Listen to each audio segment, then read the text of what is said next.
Hi guys, in this video I'm going to be talking about making some work and decorating with Speedball Underglazes.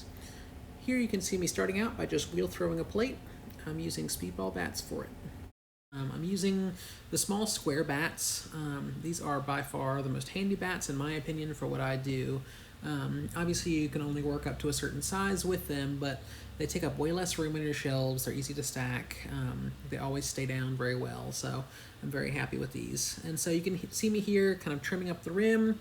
I was using a Mud Tools wire tool, and the rib I've been using is a Mud Tools long scraper tool, the smooth version. I find it really handy to use for making plates or kind of defining the outsides of different forms. So very handy tool to have indeed. This is just kind of a stereotypical plate that I would make. You see me wiring off the plate now. I tend to do this before it starts drying because it's kind of hard to cut underneath them once they're on the process of drying. So I set this aside now for a little while, and once it's stiff enough, I'm going to go ahead and trim this. And so I'm putting this down on a Diamond Core Tools sticky bat. These bats are great for trimming on top of.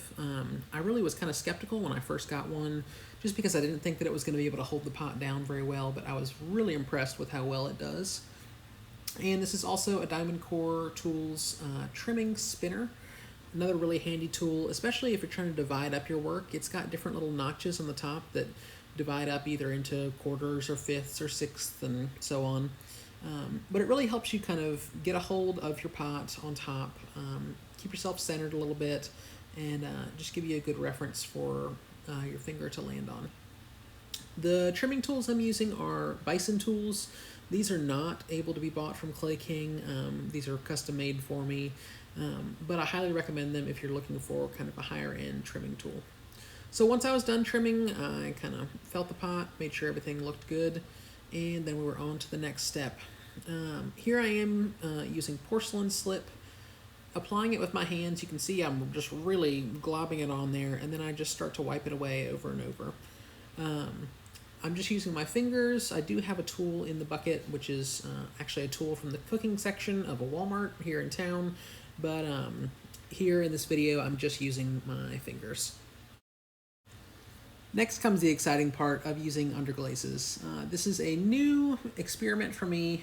I typically don't use underglazes, but recently I've started picking them up, and Speedball was the company that I went to first, and their underglazes come in a wide variety of colors, and they're so easy to use. I've been very impressed with just how many different ways you can apply them, how easy they are to apply, and they really stay true to their colors. That was a really important thing for me. So here in this video, you just see me spraying on underglazes in kind of various coats on various sides of the pot. And realistically, I'm just trying to layer these underglazes over top of each other, and then later on you'll see kind of a reductive process of me scraping them away. In this video, I'm using 4 different colors. I'm using black, white, purple, and violet.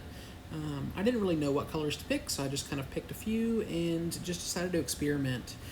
I'm spraying these underglazes on with a Critter spray gun. It's a spray gun that uses a mason jar to hold the liquid that you're spraying, be it paint, be it glaze, underglaze, whatever it might be. And this is really handy for me because I'm able to take my bottle of underglaze, pour a half of a mason jar full of underglaze and a half of a mason jar full of water, and then put the lid on and shake it up, and that mixes it up well. And then I'm able to just connect that to the spray gun itself and just kind of spray from there. So it really allows me to trade out colors very easily, keep them in an organized way. It's just very handy for me. So I bisque fired my piece, and then here you can see me starting to wet sand my piece back down. And so this is me sanding away some of the layers of underglaze and exposing some of the slip that's underneath. And realistically, this is a brand new technique, a brand new process for me, but it's been really exciting to experiment and be able to take away different layers and see what I've sprayed on, take away things that I don't like, or try to emphasize things that I do like. You guys are seeing just the very beginning stages of a new technique for me and new experimentation with these Speedball products, but I absolutely love them. I've had their bats for years and they've been working just fine, so I highly recommend them to anybody who is experienced or brand new to using these sorts of products. They really are great. This is going to be bisque fired one more time or dried out in the kiln on a preheat, and then I'll be putting a clear coat of glaze on top, and it's good to go. Hope this has helped you guys. Thank you. Bye.